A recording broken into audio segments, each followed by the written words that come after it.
레위기 16장입니다. 레위기 16장 23절에서 34절 말씀입니다. 16장 23절에서 34절 우리 같이 하나님의 말씀을 읽도록 하겠습니다. 아론은 회막에 들어가서 지성소에 들어갈 때에 입었던 세마포 옷을 벗어 거기 두고 거룩한 곳에서 물로 그의 몸을 씻고 자기 옷을 입고 나와서 자기의 번제와 백성의 번제를 드려 자기와 백성을 위하여 속죄하고 속죄 제물의 기름을 제단에서 불사를 것이요 염소를 아사셀에게 보낸 자는 그의 옷을 빨고 물로 그의 몸을 씻은 후에 진영에 들어갈 것이며 속죄제 수송아지와 속죄제 염소의 피를 성소로 들여다가 속죄하였은즉 그 가죽과 고기와 똥을 밖으로 내다가 불사를 것이요 불사른 자는 그의 옷을 빨고 물로 그의 몸을 씻은 후에 진영에 들어갈지니라. 너희는 영원히 이 규례를 지킬지니라. 일곱째 달 곧 그 달 10일에 너희는 스스로 괴롭게 하고 아무 일도 하지 말되 본토인이든지 너희 중에 거류하는 거류민이든지 그리하라. 이날에 너희를 위하여 속죄하여 너희를 정결하게 하리니 너희의 모든 죄에서 너희가 여호와 앞에 정결하리라. 이는 너희에게 안식일 중에 안식일인즉 너희는 스스로 괴롭게 할지니 영원히 지킬 규례라. 기름 부음을 받고 위임되어 자기의 아버지를 대신하여 제사장의 직분을 행하는 제사장은 속죄하되 세마포 옷 곧 거룩한 옷을 입고 지성소를 속죄하며 회막과 제단을 속죄하고 또 제사장들과 백성의 회중을 위하여 속죄할지니 이는 너희가 영원히 지킬 규례라. 이스라엘 자손의 모든 죄를 위하여 1년에 한 번 속죄할 것이니라. 아론이 여호와께서 모세에게 명령하신 대로 행하니라. 아멘. 레위기 16장 말씀에서는 속죄일에 관한 그런 내용들이 기록되어지는 것을 보게 되어집니다. 먼저 제사장은 자신의 죄를 위하여서 숫송아지로 속죄제를 드리고 또 온 백성들을 위하여서 염소 2마리를 가져와 속죄제를 드리게 됩니다.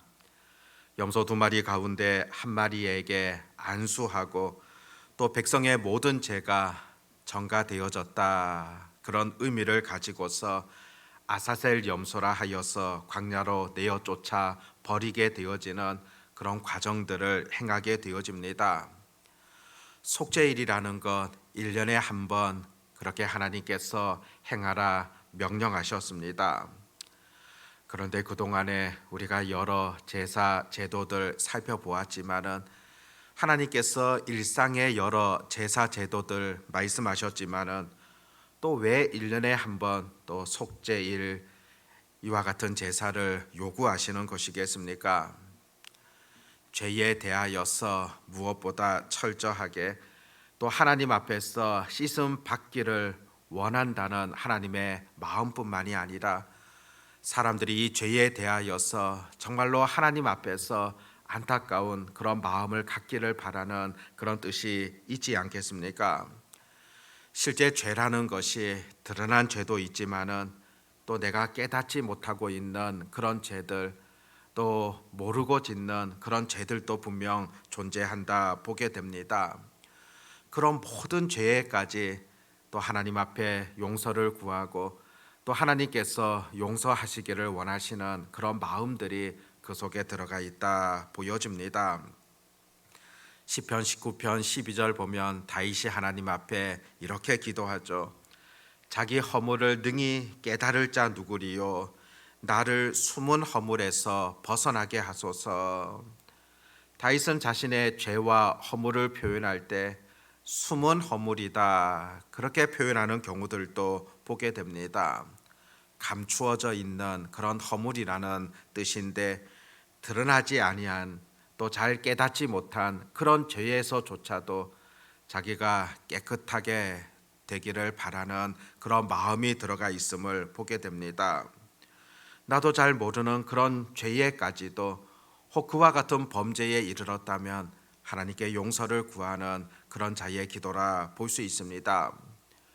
욥기서에도 보면 욥이 자기 아들들의 죄를 위하여서 혹시라도 그들이 삶 가운데 죄를 지었을까 그들의 명수대로 하나님 앞에 번제를 드렸다 그렇게 말씀하시는 경우들도 보게 됩니다.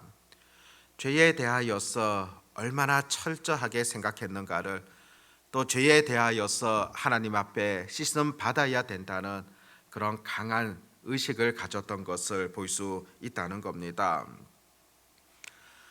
죄를 씻음 받을 수 있는 기회가 있다는 것, 사실 이것은 어떤 것보다도 복된 그런 일이지 않습니까? 죄에 대하여서 회개하며 또 하나님과 다시금 교제할 수 있다는 이 의미는 상당히 중요하다고 볼 수 있고, 또 오늘 우리들에게 있어서도 우리의 죄에 대해서 하나님 앞에 구할 수 있다는 것, 기회가 있다는 것, 이것이 얼마나 소중한가를 우리가 잊지 말아야 된다는 겁니다. 기회라는 것 주어졌을 때 잘 활용하듯이 회개라는 것도 기회가 있을 때 늘 하나님 앞에 구해야 되고 또 용서함을 받아야 된다는 겁니다.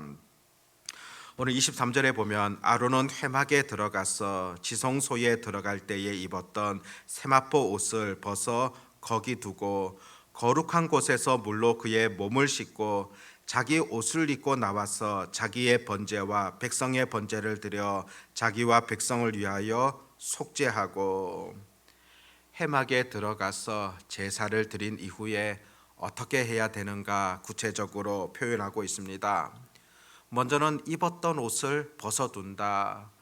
물론 이것은 지성소 안에 벗어두었다는 그런 의미라기보다는 그 어느 한 곳에, 회막 어느 한 곳에다가 벗어놓았던 것으로 보여집니다. 그리고 24절에 보니까 그의 몸을 씻게 되어지고 또 새 옷을 입고 나와서 또다시 번제를 드리게 되어지는 그런 행동들을 살펴보게 됩니다. 지성소에서 속죄 의식을 치른 이후에 그것으로 끝나면 될 텐데 또다시 몸을 씻고 밖으로 나와 가지고 또 제사를 드리게 되는 그런 모습을 바라보게 되어집니다. 지속적으로 드리게 되어지는 이런 제사들, 이와 같은 부분을 통하여서 여전히 우리에게 주는 그런 교훈이 어떤 것이겠습니까?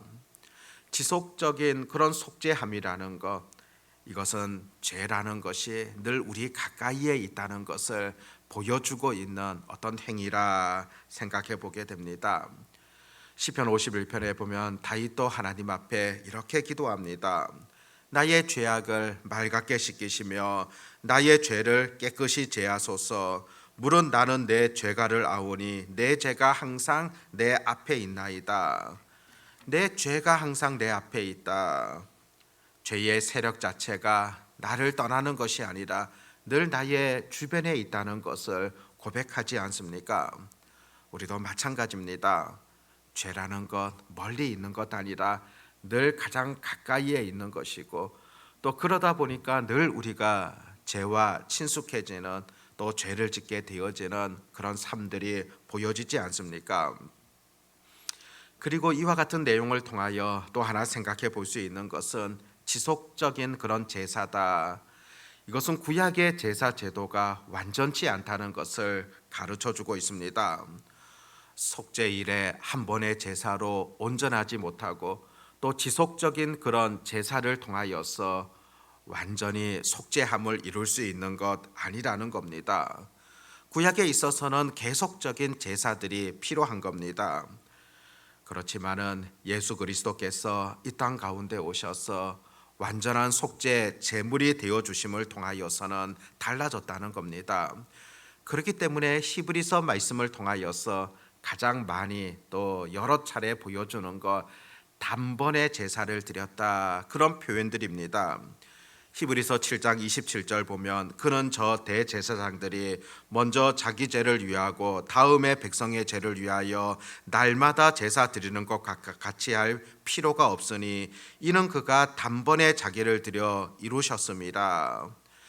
과거에 그 구약 성경에서 대제사장들이 자기 죄를 위하고 또 백성의 죄를 위하여서 이렇게 속죄일에 또 날마다 제사를 드리는 것, 이것이 아니라 예수 그리스도께서 단번에 속죄 제물이 되어 주셨다.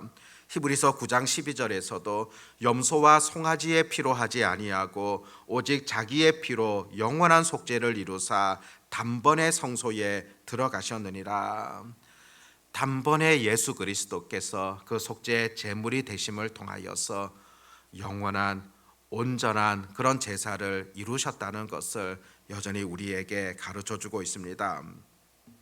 오늘 26절에 보면 염소를 아사셀에게 보낸 자의 그의 옷을 빨고 물로 그의 몸을 씻은 후에 진영에 들어갈 것이며, 염소를 아사셀로 보낸 자 옷을 빨고 몸을 씻어야 된다. 28절에서 불사른 자도 옷을 빨고 몸을 씻어야 된다. 그리고 그 씻은 이후에 진영에 들어가야 될 것을 그렇게 말씀하시는 내용을 살펴보게 됩니다. 씻은 이후에 진영에 들어간다. 이 진영이라는 것은 이스라엘 백성들이 거주하는 그곳이라 볼 수 있습니다. 그 공동체 속으로 들어간다는 그런 의미이지 않겠습니까? 여기서도 한 두 가지 의미들을 찾아볼 수 있겠죠. 옷을 빨고 몸을 씻는다는 것, 하나님 앞에서 정결하게 또 회개한다는 그런 의미들을 담고 있다고 볼 수가 있습니다. 제사장이 자기의 일을 또 마치면서도 자기를 돌아보게 되어지고 또 하나님 앞에 정결하게 하는 그런 과정들을 보게 됩니다. 또 기도로 자신을 씻게 되어지는 그런 과정들이라 보게 되어집니다. 오늘날 우리들에게 있어서도 하나님의 일을 하는 자들 또 직분자들에게 있어서 무엇보다 늘 자신을 돌아볼 수 있는, 또 어떤 일을 마치고 난 다음에 늘 하나님 앞에서 자신을 정결하게 알 수 있는 그런 기도의 모습들, 무엇보다 필요하다 그렇게 보여집니다. 또 그뿐만이 아니라 하나님과의 그런 정결 또 회개, 깨끗하게 되어진다. 그런 이후에 그 백성들 가운데 공동체 가운데 들어갔다. 여러 의미들을 우리에게 주고 있음을 바라보게 되어집니다.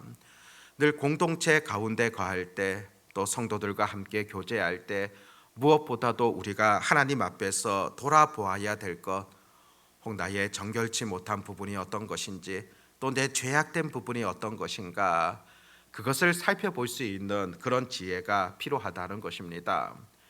때로는 내 속에 있는 죄로 인하여서, 내 속에 있는 쓴뿌리를 통하여서 공동체에 또 다른 아픔과 상처를 줄 수 있는 그런 가능성들이 여전히 존재하기 때문입니다. 아무튼 우리가 레위기서 말씀을 통하여서 죄에 대하여서 다시 한번 우리가 심각하게 들여다보아야 할 것이며, 또 하나님 앞에서 깨끗함, 이 정결함, 이것이 얼마나 소중한가를 우리가 늘 생각해 보아야 됩니다. 마지막 34절 보면 이는 너희가 영원히 지킬 규례라. 이스라엘 자손의 모든 죄를 위하여 1년에 한 번 속죄할 것이니라. 아론이 여호와께서 모세에게 명령하신 대로 행하니라. 마지막은 명령하신 대로 행하니라, 그렇게 마무리가 되어집니다. 얼마나 복된 그런 모습입니까? 명령하시는 하나님이 계시고 그 말씀에 듣고 순종하는 그런 백성들이 있는 겁니다. 사실상 이 명령 자체가 누구를 위한 명령입니까? 백성들을 위한 그런 명령이기 때문에 그 하나님의 말씀에 대하여서 그대로 순종하고 행하게 되어지는 것, 어떤 것보다도 의미 있고 복된 삶이라 여겨집니다. 우리도 이와 같이 하나님의 명령, 하나님의 말씀에 대해서 늘 순종함으로 나아가겠다는 그런 자세 여전히 필요합니다. 하나님 나에게 말씀하시옵소서, 내가 듣겠나이다. 늘 겸손하게 무릎 꿇고 그 말씀 앞에 우리가 그와 같은 자세 중요하다 그렇게 볼 수 있습니다. 오늘 또 토요일이며 내일 예배의 자리로 우리가 나아오게 되어집니다. 늘 예배의 자리로 나아올 때마다 하나님 나에게 말씀하옵소서, 내가 그 말씀에 순종하겠습니다. 그 말씀을 듣고 따르겠습니다. 그렇게 나아가는 자가 가장 복되며 또 하나님 앞에서 기뻐하시는 그런 주의 백성들이지 않겠습니까?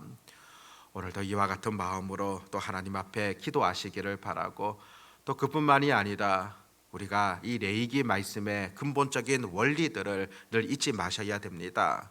죄를 가장 싫어하시는 그런 하나님의 마음들을 우리 마음속에 기억하며 혹 나의 삶에 있어서 정말로 하나님 앞에 드러난 또 드러나지 아니한 또 잘 깨닫지 못하는 그런 죄된 부분이 있지 아니한가 살펴볼 수 있기를 바라고, 또 온전히 회개함으로 나아갈 수 있는 그런 시간들이 되어지시기를 바랍니다. 기도하겠습니다. 하나님 아버지, 여전히 레위기서 그 말씀을 통하여 주시는 하나님의 마음들을 우리가 살펴보게 되어집니다.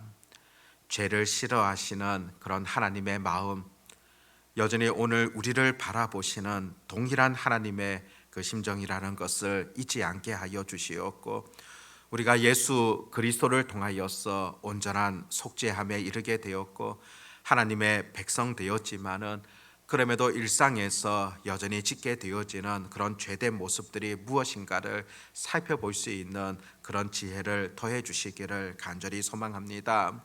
내가 거룩하니 너희도 거룩하라고 말씀하셨던 하나님의 음성 앞에서 우리도 거룩한 하나님의 백성으로 이 땅 가운데 선한 영향을 끼치며 살아가는 주의 백성들 되게 하여 주시옵소서. 아버지 하나님, 또 내일 거룩한 주일 하나님 앞에 나와 예배하게 되어집니다. 하나님께서 우리들을 초청해 주셨고 또 우리들과 함께 교제하기를 원하시는 분명한 하나님의 뜻이 있음을 깨닫게 되어집니다. 정결한 마음으로 주님 앞에 나아갈 뿐만이 아니라 늘 말씀 앞에서 순종할 수 있는, 하나님 말씀하시옵소서, 저희들이 듣겠다는 그런 고백으로 나아가는 그런 은혜가 있게 하여 주시옵소서. 오늘도 귀한 하루 하나님 우리에게 선물로 주셨습니다. 하나님의 은혜 가운데 또 말씀 가운데 거하는 날이 되기를 소망하옵고, 또 하나님의 뜻을 잘 분별하며 실천할 수 있는 그런 다짐들, 그런 삶들이 오늘도 펼쳐질 수 있도록 하나님 인도해 주시옵소서. 전능하신 우리 주님만을 온전히 의지하옵고 우리 주 예수님의 이름으로 기도드립니다. 아멘.